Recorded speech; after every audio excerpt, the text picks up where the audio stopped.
Hello दोस्तों, आप सबका स्वागत है फिर से अपने आपके YouTube channel your right step पर। और पिछली वीडियो में आप सबने इतना जो प्यार दिया, बहुत बहुत धन्यवाद उसके लिए, दिल से धन्यवाद। और इतना जो मान सम्मान, शायद मैं इसके हकदार था या नहीं था, फिर भी आप सबने जो इतना मेरे को प्यार मान सम्मान दिया, इसके लिए बहुत बहुत धन्यवाद फिर से। और आज का जो अपना टॉपिक में रखा गया वो ये रखा गया है कि the most powerful thing in this world is thought, यानी कि इस दुनिया की जो सबसे ताकतवर चीज़ है वो है सोच। ये सोच है जो डिसाइड करती है कि हम क्या बनेंगे और क्या बनने वाले हैं।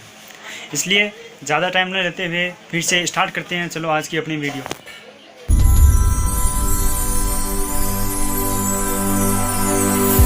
Most powerful thing in this world is thought. कहा गया है कि most powerful thing in this world is thought, यानी कि दुनिया की जो सबसे ताकतवर कोई चीज़ है तो सोच। आप गूगल पे भी सर्च कर सकते हो the most powerful thing in this world is thought. इसके बारे में आपको डीपली मिल सकता है। अब मैं बता देता हूँ कि हमें इस चीज़ के बारे में जानना बहुत ज़रूरी है कि दुनिया की सबसे ताकतवर चीज़ क्या है।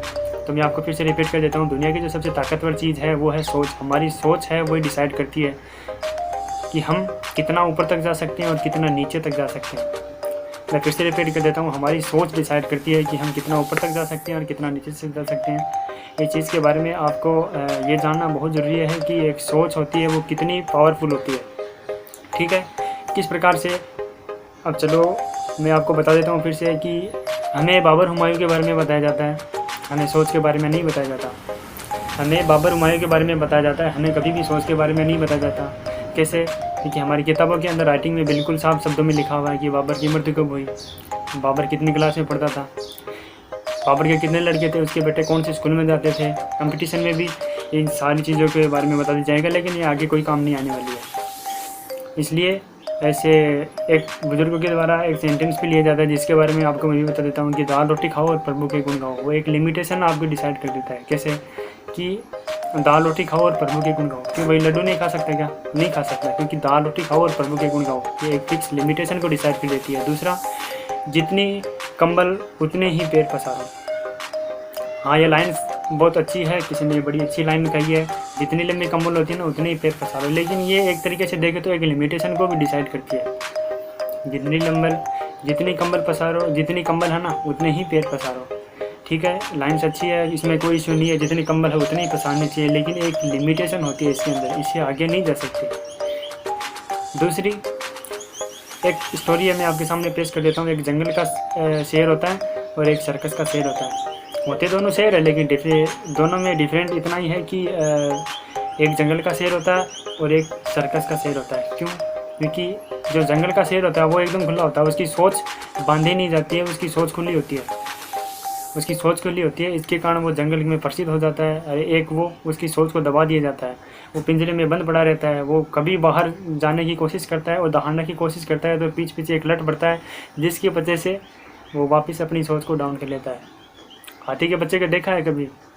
हाथी का बच्चा एक छोटा सा होता है ना, तब उसे एक संकल से बांध दिया जाता है, एक रस्सी से, मोटी सी रस्सी जिसे बांध दिया जाता है, और वो खूंटे के चारों ओर घूमता रहता है। जब वो बड़ा हो जाता है वही खूंटी वो उसे आसानी से उखाड़ सकता है। आपको पता है हाथी में कितनी ताकत होती है, कितना पावर होता है, लेकिन फिर भी वो उस खूंटी को नहीं उखाड़ सकता, वह उस मोटे से रस्से को नहीं तोड़ सकता। क्यों? क्योंकि उसकी सोच में ये फिट हो गया कि ये मेरे से नहीं टूट सकता। हालांकि कोशिश उसने कोशिश बहुत पहले की थी, लेकिन अब वो कोशिश नहीं कर रहा है। क्यों? अब क्यों नहीं कर रहा? क्योंकि उसका सॉफ्टवेयर ख़राब हो चुका है, उसके दिमाग में फिट हो गया है कि हाँ मैं ये काम नहीं कर सकता। इसलिए अपनी सोच को बदलना बहुत ज़रूरी है। इसलिए एक जंगल का शेर होता है ना, उसकी सोच खुली होती है, वो कुछ भी कर सकता है, उससे सभी दूर जाते हैं, भागते हैं, उसे डर लगता है, उन्हें पता है कि इसकी सोच खुली है, ये कुछ भी कर सकता है। और दूसरा जो सर्कस का शेर होता है उसकी सोच बंद होती है, उससे लोग कॉमेडी बना लेते हैं, उसके साथ मजाक उड़ाते हैं। ठीक है, और देखो अब मैं बता दूं आपको एक छोटी सी स्टोरी और आपके साथ शेयर करना चाहूँगा कि हमारी सोच किस प्रकार से दबाई जाती है। मैं विद प्रूफ के साथ बताऊंगा आपको, विदाउट प्रूफ के साथ कुछ भी नहीं बताने वाला हूँ। जैसे एक बनिया का लड़का होता है और एक सिंपल फैमिली का लड़का होता है। बनिया का लड़का होता है बनिया परिवार से, तो वो क्या करता है, उसके बनिया परिवार के लड़के का जब उसका पेरेंट्स उसको बोलते हैं कि तू इस बार 10वीं क्लास में, तू 12वीं क्लास में है, तू टॉपर जा, तेरे को ये चीज़ मिलने वाली है, उसको लालच देते हैं थोड़ा, ये चीज़ तू क्रॉस कर, इतने परसेंटेज से अबव परसेंटेज तू लेके आ, इससे अगर तू अब वो परसेंटेज लेके आता, तेरे को मैं लैपटॉप दूंगा, तेरे को मैं साइकिल दिलाऊंगा, ठीक है। और एक हमारी क्वालिटी का जो लड़का होता है, जो थोड़ी पुअर फैमिली से होता है, उसको क्या बोला जाता है, वो बोलता है कि पापा पापा मेरे को तो साइकिल चाहिए। अरे भाई क्यों चाहिए तेरे को साइकिल? पास वाले लड़के को देख, वो बिना साइकिल पैदल जाता है, पैदल आता है। पापा पापा मेरे को तो बाइक चाहिए। क्यों चाहिए तेरे को बाइक? वो जा पैदल जाता है, पैदल आता है, उसके पास बाइक नहीं है। अब वो अपने से नीचे वाले का रिजल्ट दिखाता है, उदाहरण देता है तो अपने से नीचे वाले का, कभी से ऊपर वाले का उदाहरण नहीं देता है। ये नहीं देता कि उसके पास ये चीज़ है। हालांकि लाना न लाना वो तो अलग बात है, लेकिन वो उसकी सोच पर तो बदल सकता है ना। अपनी बेटे की सोच के लिए वो इतना तो कह सकता है ना, हाँ मैं तेरे को ये चीज़ दे दूंगा अगर तू इतना क्रॉस करता है तो। तू इस बार 10वीं में टॉपर लेके आ, मैं तेरे को साइकिल क्या, मैं तेरे को बाइक दिलाऊँगा। हाँ आज ये जो है उसको सारी राइटिंग में लिख के दे कि ये मैं तेरे को ये राइटिंग में ये सारी चीज़ें लिख के दे रहा हूँ, ये मेरे को शाम तक कंप्लीट तेरे को याद होनी चाहिए। मैं तेरे को ये चीज़ दिलाऊंगा, आज मार्केट लेके जाऊँगा, तेरे को अच्छी चीज़ें दिलाऊंगा।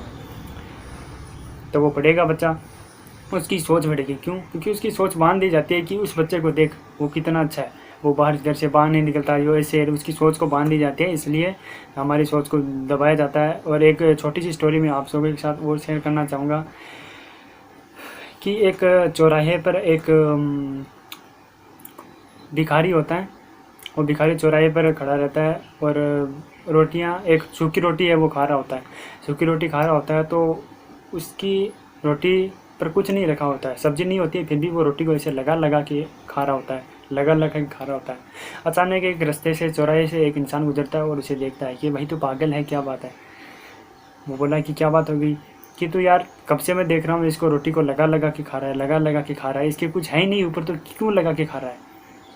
वो बोलता है कि if you don't mind I talk to you, यानी कि आपको कोई एतराज़ ना हो तो मैं फिर से आपसे बात कर सकता हूँ। वो बोलता है कोई दिक्कत नहीं, आप बोलिए भाई। वो बोल रहा है कि यार इस रोटी पे तो क्या लगा के खा रहा है, मैं कब से देख रहा हूँ तेरे को ऐसे लगा लगा के। वो कह रहा है मैं इसके भाई चटनी लगा के खा रहा हूँ। चटनी लगा के खा रहा है तो चटनी है तो नहीं इसके? वो बोल रहा है कि यार भाई चटनी इसकी है, मैं सोच रहा हूँ।